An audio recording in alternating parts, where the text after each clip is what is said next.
ہمارے خداوند یسوع مسیح کا فضل، خدا باپ کی محبت، روح القدس کی رفاقت اور شراکت تمام دیکھنے اور سننے والوں کے ساتھ اب تک ہوتی رہے۔ پچھلے سبق میں ہم نے سیکھا تھا کہ موت کیا ہے، اور کتاب مقدس میں سے موت کی تین اقسام پر ہم نے غور کیا۔ آج کے سبق میں ہم سیکھیں گے کہ روحوں کی درمیانی حالت، اس کا مطلب ہے جسم کی موت کے بعد، جسم کو چھوڑ دینے کے بعد ارواح یا روحیں قیامت تک کہاں پر قیام کرتی ہیں، اور قیامت تک ان کے جی اٹھنے تک وہ کہاں پر رہیں گی۔ اس سے پیشتر کہ میں اس کے بارے میں گفتگو کروں، میں بتانا چاہتا ہوں کہ اس اعتبار سے ہم انسانوں کو دو گروہوں میں تقسیم کر سکتے ہیں۔ پہلا گروہ وہ ہے جو خدا کے منصوبہ سے بغاوت کرتا ہے، اور اس کو ہم بدکار یا گنہگار کہتے ہیں۔ دوسرا گروہ جو اپنے آپ کو خدا کے محبت برے منصوبے کے تابع کر دیتا ہے، انہیں ہم ایماندار یا مقدسین کہتے ہیں۔ سو ہم غور کریں گے سب سے پہلے کہ گنہگاروں یا بدکاروں کی روحیں کہاں پر جاتی ہیں۔ مسیح کے جی اٹھنے سے پہلے تمام ارواح پاتال یا عالم ارواح میں ہی جاتی تھی، اور عہد عتیق میں اس مقام کو عبرانی زبان میں شیول کہا گیا ہے، اور کتاب مقدس میں شیول کا ذکر تقریباً 70 مرتبہ پایا جاتا ہے۔ شیول کے لغوی معنی ہیں تاریکی کی جگہ، اور کتاب مقدس میں اس کے دیگر حوالہ جات کے ساتھ ساتھ واعظ کی کتاب اس کے 9ویں باب کی 10ویں آیت میں لکھا ہے، جو کام تیرا ہاتھ کرنے کو پائے اسے مقدور بر کر، کیونکہ پاتال یعنی شیول میں جہاں کو تو جاتا ہے، نہ کام ہے، نہ منصوبہ، نہ علم، نہ حکمت۔ سو میں بیان کرنا چاہتا ہوں کہ خداوند یسوع مسیح کے صلیب پر جانے سے پہلے روحوں کے ٹھہرنے کی اس جگہ یعنی شیول کے 2 حصے تھے۔ جب ہم لوکا کی انجیل اس کے 16ویں باب کو پڑھتے ہیں اور اس کی 26ویں آیت پر غور کیجئے، غریب شخص لازر اور ایک امیر آدمی، ان کو ہم 2 مختلف جگہوں پر دیکھتے ہیں۔ وہ دونوں ہی جسم کی موت مر گئے، لیکن ایک کی روح آرام کی جگہ پر ہے، اور دوسرے کی روح اذیت کی جگہ پر، عذاب کی جگہ پر، اور ان کے درمیان ایک گڑھا ہے، ناقابل گزر خلیج اس کو کہا گیا ہے۔ آج میں اس گڑھے کا بھی ذکر کرنا چاہتا ہوں۔ یہ گڑھا کیا ہے؟ یہ ناقابل گزر خلیج ہے، جس کو ادھر سے کوئی ادھر نہیں جا سکتا، اور ادھر سے ادھر نہیں آ سکتا تھا۔ اور اس گڑھے کو کے لیے جو بائبلی لفظ مختلف تراجم میں استعمال کیا گیا ہے، وہ ہے باٹم لیس پٹ، ایسا گڑھا جس کا کوئی پیندہ نہیں ہے، جس کی گہرائی کا کوئی اندازہ نہیں ہے۔ اس گڑھے کے بارے میں بائبل کے مفسرین اور ادنا خادم کی بھی یہ رائے ہے کہ یہ گڑھا وہ گڑھا ہے جس کا ذکر کتاب مقدس میں کئی دفعہ کیا گیا، اور اس کو اتھاہ گڑھا کہا گیا۔ یہ اتھاہ گڑھا، اس کا ذکر کتاب مقدس میں پایا جاتا ہے۔ یونانی لفظ ایبیسس اس اتھاہ گڑھے کے لیے استعمال کیا گیا ہے، اور اس کو باٹم لیس پٹ کہا جاتا ہے۔ یہودا کا خط جب ہم پڑھتے ہیں کتاب مقدس میں سے، تو اس کے پہلے باب کی 6 آیت میں لکھا ہے، اور جن فرشتوں نے اپنی حکومت کو قائم نہ رکھا بلکہ اپنے خاص مقام کو چھوڑ دیا، ان کو اس نے دائمی قید میں تاریکی کے اندر روز عظیم کی عدالت تک رکھا ہے۔ یہ ان فرشتوں کے بارے میں بائبلی بیان ہے جنہوں نے ابلیس کے ساتھ بغاوت کی تھی۔ اور یاد رکھیں، کتاب مقدس کی سچائیوں کے مطابق کچھ خطرناک ترین فرشتے، خدا نے ان کو دائمی طور پر قید کر رکھا ہے، اور وہ روز عدالت تک وہاں پر قید رہیں گے۔ اتھا گڑھا ان کی جگہ ہے۔ اور جب ہم پطرس رسول کی معرفت دوسرا خط پڑھتے ہیں، وہاں پر بھی اس گڑھے کا ذکر ہے۔ دوسرا خط دوسرے باب کی 4 آیت، یہاں لکھا ہے کیونکہ جب خدا نے گناہ کرنے والے فرشتوں کو نہ چھوڑا بلکہ جہنم میں بھیج کر، یہ گڑھے کا ذکر ہے، تاریک غاروں میں ڈال دیا تاکہ عدالت کے دن تک حراست میں رہیں۔ ان کو عدالت کے دن تک قید کیا جائے گا، حراست میں رکھا جائے گا۔ اور اسی گڑھے کا ذکر مکاشفہ کی کتاب اس کے 9ویں باب اور مکاشفہ کی کتاب اس کے 20ویں باب میں بھی پایا جاتا ہے۔ یہی وہ گڑھا ہے جہاں پر بالآخر 1000 سال کے لیے ایک بڑی زنجیر کے ساتھ ابلیس کو، شیطان کو باندھا جائے گا اور اسی گڑھے میں رکھا جائے گا۔ اور دونوں طرف 2 حصے تھے، ایک حصے میں ایمانداروں کی ارواح اور دوسرے حصے میں گنہگاروں کی روحیں پائی جاتی تھیں۔ جب ہم عہد جدید میں جاتے ہیں تو اسی جگہ جس کو ہم شیول کہہ رہے ہیں، اس کا ترجمہ یونانی زبان میں ہیڈیز کیا گیا 3 صدی قبل از مسیح میں، جب عہد عتیق کا ہفتادی ترجمہ کیا گیا جس کو ہم سپٹوا جنٹ ترجمے کے نام سے جانتے ہیں۔ یہ 70 بزرگوں کا ترجمہ ہے اور یہ سکندریہ میں، الیگزینڈریا میں، مصر کے شہر میں کیا گیا۔ اور جب عبرانی بائبل کو یونانی زبان میں اس کا ترجمہ کیا گیا تو شیول کا ترجمہ ہیڈیز کیا گیا۔ ہیڈیز بھی عالم ارواح ہے اور یہ روحوں کے ٹھہرنے کی جگہ ہے۔ اور ہم نے پچھلے سبق میں سیکھا تھا کہ اب مسیح کے جی اٹھنے کے بعد اب صرف گنہگاروں کی روحیں پاتال میں یا عالم ارواح میں جاتی ہیں، آخری قیامت کے لیے، آخری عدالت کے لیے، وہاں پر وہ رہیں گی۔ ایک اور قابل ذکر بات میں کرنا چاہتا ہوں، آج کے پیغام میں قابل ذکر نقطے کو بیان کرنا چاہتا ہوں۔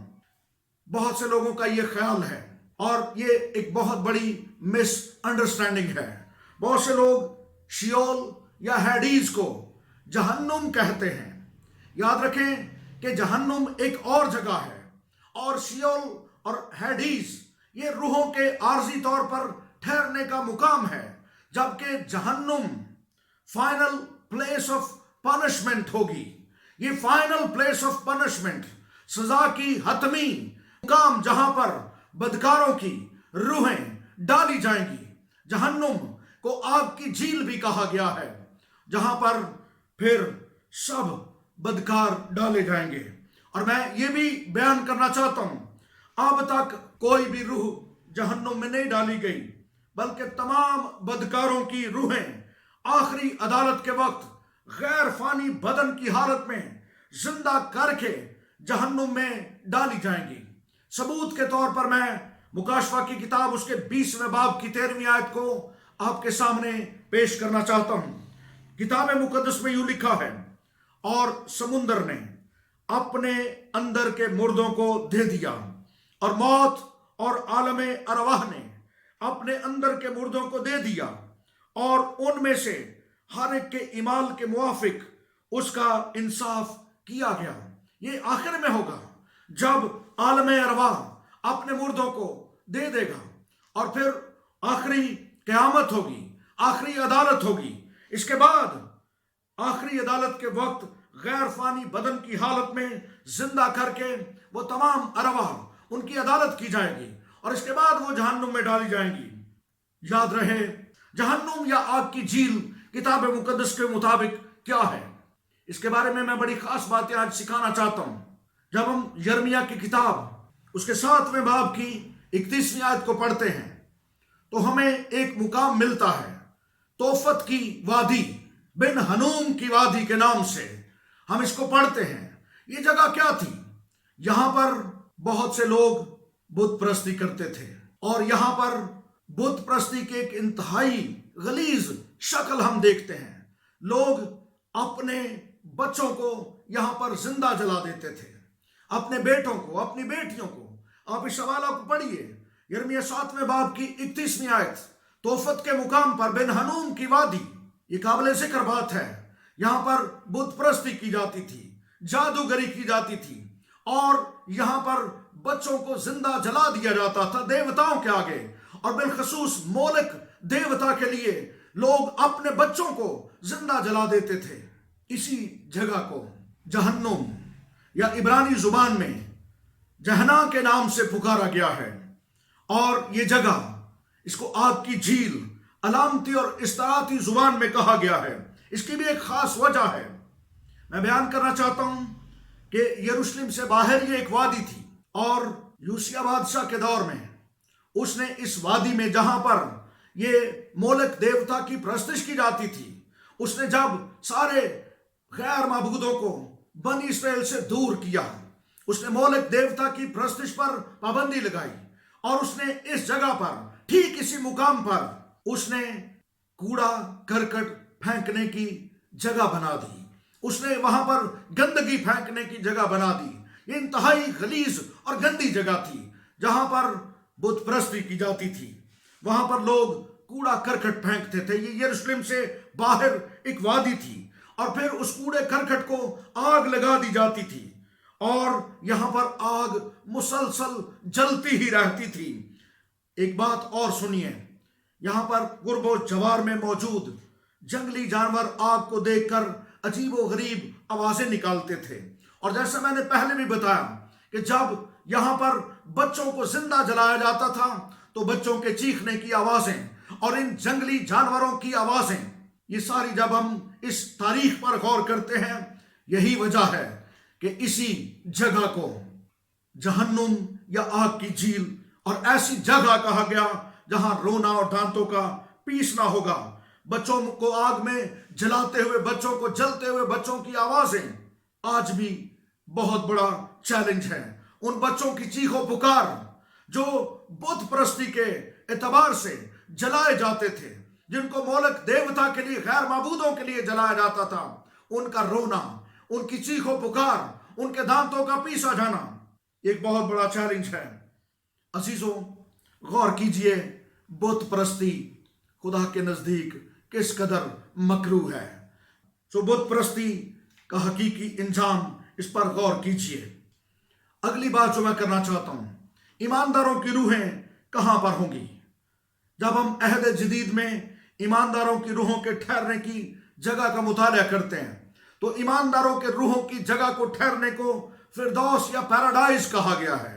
بائبلی ثبوت یہ ہے کہ لوکا کی انجیل اس کے 23ویں باب کی 43ویں آیت میں صلیب پر لٹکے ہوئے ڈاکو کو ہمارے خداوند یسوع مسیح نے ایک معجزہ سنایا، خوشخبری دی۔ جب اس نے سچے دل سے توبہ کی، سچے دل سے تائب دل ڈاکو کو اس نے اپنی زبان مبارک سے خوشخبری سنائی اور کہا، میں تجھ سے سچ کہتا ہوں، آج ہی تو میرے ساتھ فردوس میں یعنی پیراڈائز میں ہوگا۔ اور ہم نے یہ بھی سیکھا کہ مسیح جب مردوں میں سے جی اٹھا تو وہ عہد عتیق کے سارے مقدسین کو اپنے ساتھ لے گیا۔ زبور 68 اور اس کی 18ویں آیت، افسیوں کا خط اس کے 4 باب کی 8ویں آیت اس بات کو بیان کرتی ہے، اور بائبل یہ بھی سکھاتی ہے کہ خداوند یسوع مسیح جب صلیب پر مرا تو وہ 3 دن رات زمین کے اندر عالم ارواح میں رہا۔ متی کی انجیل اس کے 12ویں باب کی 40ویں آیت، افسیوں 4 باب کی 9ویں آیت یہ بیان کرتی ہے کہ وہ زمین کے اندر رہا، اور وہ اس حصہ میں بھی گیا جسے علامتی اور استعاراتی طور پر ابراہم کی گود کا نام دیا جاتا ہے۔ اور یاد رکھیں کہ مسیح کے جی اٹھنے کے بعد، مسیح کے صلیب پر فتح مندی کا شادیانہ بجانے کے بعد یہ منظر ہی بدل چکا ہے، اور اب ایمانداروں کی روحیں، جب کوئی ایماندار جسم کی موت مرتا ہے تو اس کی روح مسیح کے پاس چلی جاتی ہے۔ ثبوت کے طور پر بائبلی حوالہ بتانا چاہتا ہوں، فلپے کی کلیسیا کو لکھا گیا مقدس پولس رسول کا خط، اس کا 1 باب اور اس کی 23ویں آیت میں لکھا ہے، جی تو چاہتا ہے کوچ کر کے مسیح کے پاس جا رہوں۔ ہیلیلویا۔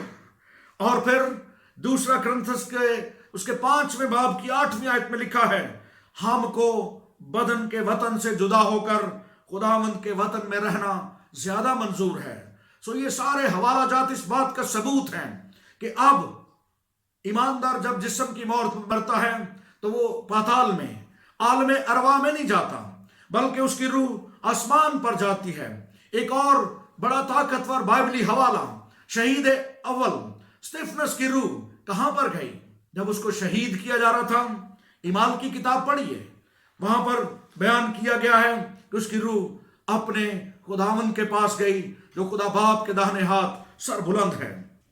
اب میں ذکر کرنا چاہتا ہوں، جب ہم نے اس بات کا مطالعہ کیا کہ جسم کی موت مرنے کے بعد ایمانداروں کی روحیں کہاں پر رہتی ہیں اور گنہگاروں کی روحیں کہاں پر قیام کرتی ہیں، لیکن کچھ نظریات ہیں، غیر بائبلی نظریات دنیا کے اندر پائے جاتے ہیں۔ ہم ان کے بارے میں تھوڑا غور کریں گے اور ہم دیکھیں گے کہ کیا یہ نظریات بائبل کے عقیدے کے مطابق ہیں یا انسانوں کے اپنے ایجاد کردہ ہیں۔ پہلا نظریہ جو غیر بائبلی نظریہ ہے، یہ حالت اعراف کا نظریہ ہے۔ پرگیٹری اس کو کہا جاتا ہے، اور پرگیٹری کا عقیدہ رومن کیتھولک کلیسیا اور گریک آرتھوڈکس کلیسیاں یہ عقیدہ رکھتی ہیں، اور ان کا عقیدہ یہ ہے کہ ایسے مسیحی لوگ جو زمین پر چھوٹے گناہ یا قابل معافی گناہ کرتے ہوئے رحلت کر گئے، ان کی روحیں کچھ عرصہ کے لیے دوزخ اور بہشت کے درمیان ایک مقام یعنی کفارے اور طہارت کی جگہ پر رہتی ہیں، جہاں پر ان کے گناہ معاف کیے جا سکتے ہیں۔ اور میں ثبوت کے طور پر یہ بیان کرنا چاہتا ہوں، ایک کتاب کا حوالہ، کتاب کا نام ہے دلیل کیتھولک ایمان، اور اس کے صفحہ نمبر 198 پر یہ لکھا ہوا ہے کہ روحیں کچھ عرصہ کے لیے کفارے اور طہارت کی جگہ پر رہتی ہیں، اور اس عقیدے کے حامی یہ ایمان رکھتے ہیں کہ اگر مرحوم کے نام پر کچھ ہدیے نذرانے کھانے دے کر اور عبادات کا اہتمام کر کے مرحوم کے گناہ معاف کروائے جا سکتے ہیں، اور اعراف کے دورانیوں کو بھی کم کیا جا سکتا ہے۔ لیکن عزیزوں، میں بیان کرنا چاہتا ہوں، یہ تعلیم بائبل مقدس میں موجود نہیں ہے، بلکہ یہ غیر مستند کتابوں یعنی اپاکرفا کتب، جن کی کل تعداد 14 ہے، ان میں سے لی گئی ہے، اور ہم اس تعلیم کے ساتھ اتفاق نہیں کرتے۔ یہ غیر بائبلی تعلیم ہے، اور اس تعلیم کو کہاں سے لیا گیا، میں اس کا حوالہ آپ کے سامنے پیش کرنا چاہتا ہوں۔ مکابین کی دوسری کتاب، اس کے 12ویں باب کی 41ویں آیت سے 45ویں آیت تک پڑھیے، یہاں سے یہ تعلیم اخذ کی گئی۔ ہم اس کے ساتھ اتفاق کیوں نہیں کرتے؟ اس کی وجہ یہ ہے کہ یہ پرگیٹری کا عقیدہ، حالت اعراف کا عقیدہ، مسیح کے صلیب پر کفارے اور ایمان کے وسیلے فضل کے نظریے کو رد کرتا ہے۔ صلیب پر مسیح نے ہمارے لیے کفارہ دیا ہے، اور صلیب پر کفارے کے سبب سے ہمارے گناہ معاف ہوتے ہیں، اور ایمان کے وسیلے فضل سے ہمیں نجات ملتی ہے۔ میں ثبوت کے طور پر چند حوالہ جات آپ کے سامنے پڑھنا چاہتا ہوں۔ رومیو کے نام مقدس پولس رسول کا خط، اس کے 3 باب کی 24ویں آیت میں لکھا ہے، مگر اس کے فضل کے سبب سے، اس مخلصی کے وسیلے سے جو مسیح یسوع میں ہے، مفت میں راست باز ٹھہرائے جاتے ہیں۔ اور پھر افسیوں کے نام مقدس پولس کا خط، اس کے 2 باب کی 8ویں آیت میں یوں لکھا ہے، کیونکہ تم کو ایمان کے وسیلے سے فضل ہی سے نجات ملی ہے، اور یہ تمہاری طرف سے نہیں، خدا کی بخشش ہے۔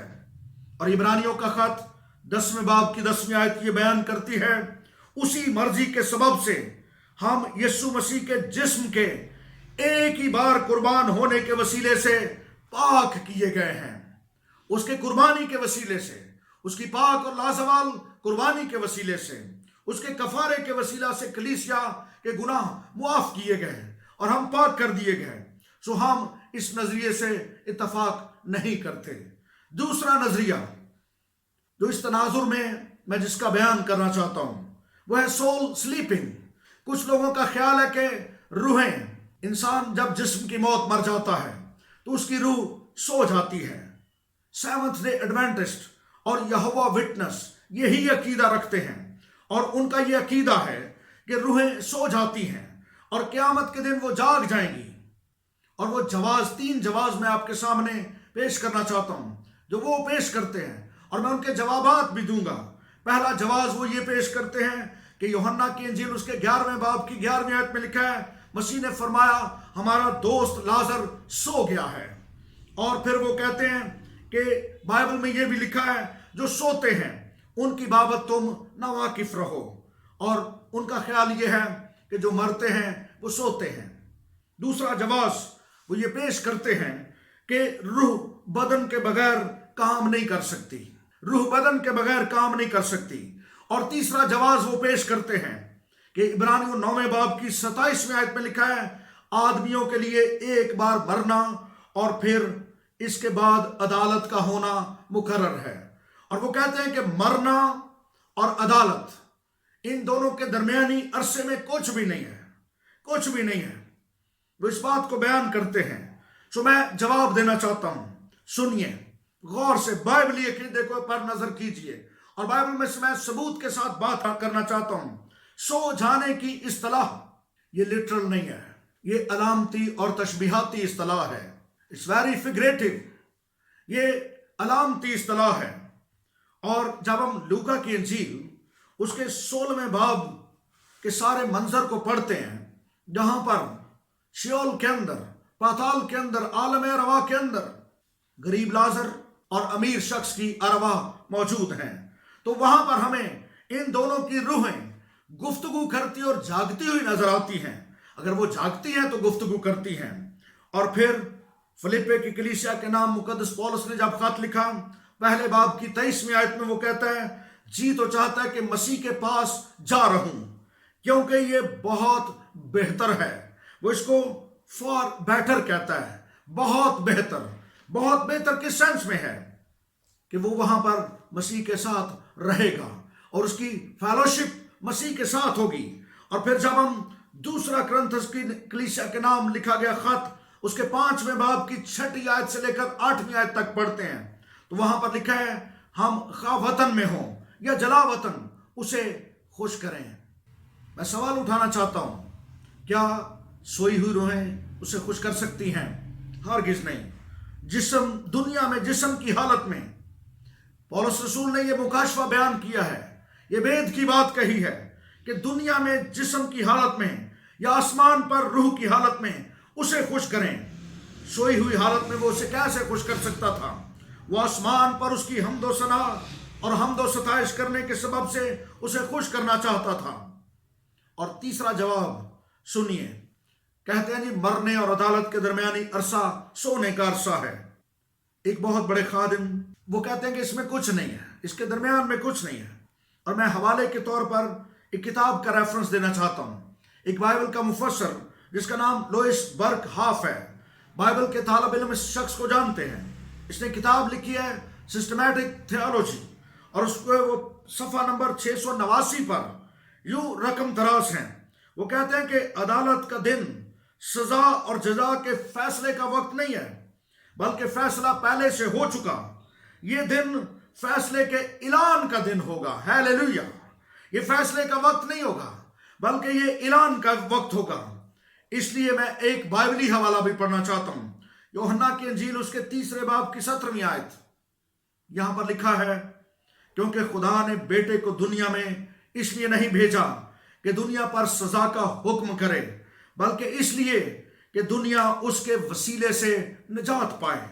جو اس پر ایمان لاتا ہے اس پر سزا کا حکم نہیں ہوتا، اور جو اس پر ایمان نہیں لاتا اس پر سزا کا حکم ہو چکا۔ اور اس سے اگلا ثبوت جو میں پیش کرنا چاہتا ہوں کہ روحیں جاگتی رہتی ہیں۔ مکاشفہ کی کتاب، نبوتی کتاب، اس کے 6 باب کی 9ویں آیت میں لکھا ہے اور جب اس نے 5ویں مہر کھولی تو میں نے قربان گاہ کے نیچے ان کی روحیں دیکھی جو خدا کے کلام کے سبب سے اور گواہی پر قائم رہنے کے باعث مارے گئے تھے۔ وہ بڑی آواز سے چلا کر بولی کہ اے مالک، اے قدوس و برحق، تو کب تک انصاف نہ کرے گا اور زمین کے رہنے والوں سے ہمارے خون کا بدلہ نہ لے گا؟ اب غور کیجئے، یہاں پر روحیں چلا کر بول رہی ہیں، تو کیا یہ روحیں سوئی ہوئی تھیں؟ سو ہم سول سلیپنگ کے نظریے کو بھی رد کرتے ہیں۔ یہ بائبلی نظریہ نہیں ہے۔ روحیں جاگتی ہیں اور وہ خداوند کی حمد کرتی ہیں، وہ سب کچھ جانتی ہیں۔ تیسرا نظریہ انتہائی قابل مذمت نظریہ ہے، ارواح پرستی، اسپرٹزم اس کو کہتے ہیں۔ اس کا مطلب کیا ہے؟ اس کا مطلب ہے زندہ لوگ مرے ہوئوں سے اور مرے ہوئے لوگ زندہ لوگوں سے بات چیت کر سکتے ہیں کسی درمیانی کے وسیلے سے۔ یہاں پر لکھا ہے جب تو اس ملک میں جو خداوند تیرا خدا تجھ کو دیتا ہے پہنچ جائے تو وہاں کی قوموں کی طرح مکروہ کام کرنے نہ سیکھنا۔ تجھ میں ہرگز کوئی ایسا نہ ہو جو اپنے بیٹے یا بیٹی کو آگ میں چلوائے، یا فالگیر، یا شگون نکالنے والا، یا افسونگر، یا جادوگر، یا منتری، یا جنات کا آشنا، یا رمال، یا ساحر ہو، کیونکہ وہ سب ایسے کام کرتے ہیں خداوند کے نزدیک مکروہ ہیں، اور انہی مکروہات کے سبب سے خداوند تیرا خدا ان کو تیرے سامنے سے نکالنے پر ہے۔ ان ساری حالتوں کو خداوند کے کلام میں مکروہ کہا گیا ہے، انتہائی مکروہات ہیں اور خداوند کو ان سے شدید نفرت ہے۔ ایک اور حوالہ اسی تناظر سے میں آپ کے سامنے پڑھنا چاہتا ہوں۔ یسایا نبی کا صحیفہ اس کے 8ویں باب کی 19ویں آیت میں لکھا ہے، اور جب وہ تم سے کہیں تم جنات کے یاروں اور افسونگروں کی جو پھسپھساتے اور بڑبڑاتے ہیں تلاش کرو، تو تم کہو کیا لوگوں کو مناسب نہیں کہ اپنے خدا کے طالب ہوں؟ کیا زندوں کی بابت مردوں سے سوال کریں؟ زندوں کی بابت مردوں سے سوال کریں۔ خداوند کے نزدیک یہ انتہائی گھنونا کام ہے۔ میں ایک بائبلی حوالہ آپ کے سامنے رکھنا چاہتا ہوں۔ ساؤل بادشاہ کیا کیا گناہ تھا؟ ساؤل بادشاہ کے گناہ کو جب ہم تلاش کرتے ہیں تو ہمیں یہ پتہ چلتا ہے ساؤل بادشاہ نے کیا گناہ کیا تھا۔ تواریخ کی کتاب کو جب ہم پڑھتے ہیں تو تواریخ کی کتاب میں اس کا ذکر کیا گیا ہے کہ ساؤل بادشاہ کا اصل گناہ کیا تھا۔ اس نے ایک ایسے عورت سے رابطہ کیا جس کا آشنا جن تھا، اور یہ خدا کے نزدیک انتہائی مکروہ کام تھا۔ وہ خدا کا طالب نہیں ہوا، بلکہ اس نے جنات اور جادوگروں کا سہارا لیا۔ خدا کی مرضی کو ڈھونڈنا چاہتا تھا لیکن جنات کے ذریعے، اور یہ خدا کے نزدیک مکروہ کام تھا۔ خداوند اس سے ناراض ہوا اور یہ اس کا گناہ تھا۔ اور یاد رکھیں بائبل مقدس کے مطابق جادوگری انتہائی مکروہ کام ہے اور خدا اس کو پسند نہیں کرتا۔ جادوگری بت پرستی کے برابر ہے، اور خدا جادوگری کو جب بت پرستی کے برابر گردانتا ہے تو بت پرستی کے بارے میں بائبل کہ یہ کہتی ہے کہ خدا اس کی سزا 4تھی پشت تک دیتا ہے۔ 4تھی پشت تک۔ یاد رہے آج انتہائی ضرورت ہے کہ ہم بت پرستی کے خلاف، جادوگری کے خلاف منادی کریں۔ بہت سے نامی مسیحی آج بھی جادوگروں کے پاس جاتے ہیں، وہ جادوگری کرتے ہیں، لیکن میں خدا کا خادم اپنے اس پیغام میں یہ بتانا چاہتا ہوں جادوگری انتہائی مکروہ کام ہے اور خدا سخت ناراض ہے۔ جادوگری کا مطلب ہے خدا کے برابر کسی کو لا کر کھڑا کر دینا، اور ہمارا خدا غیور خدا ہے، وہ غیرت مند خدا ہے، اور وہ اس کی غیرت کا یہ تقاضا ہے کہ وہ جادوگروں کو سخت سزا دے گا۔ آج کا ہمارا سبق یہیں پر ختم ہوتا ہے، اور اگلے سبق میں ہم مزید چند باتیں سیکھیں گے۔ خداوند آپ کو برکت دے۔